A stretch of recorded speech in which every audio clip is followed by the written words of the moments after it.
Мы несем портреты своих дедушек и бабушки, которые вместе с дедушкой встретились. Вот они, Щербинин Тимофей Петрович и Щербинина Ефросинья Александровна. Они вместе воевали на фронте и там и поженились.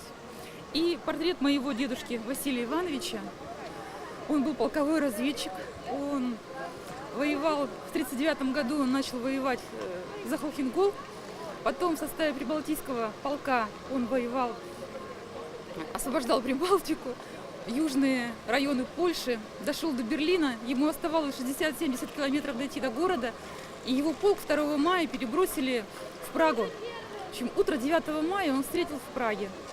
Там шли бои, но тем не менее дедушка, он остался жив. Он и дальше продолжал нести службу. Был на границе с Афганистаном, а окончил воевать на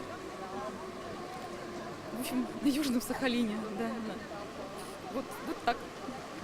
А долго искали сведения о своих родственниках или они уже были известны? Они были известны. Дедушка, он вел записи, у него есть записи в тетрадках, есть статья в газете. И вот мы по крупицам все эти записи собирали и таким образом восстановили весь его практически путь боевой.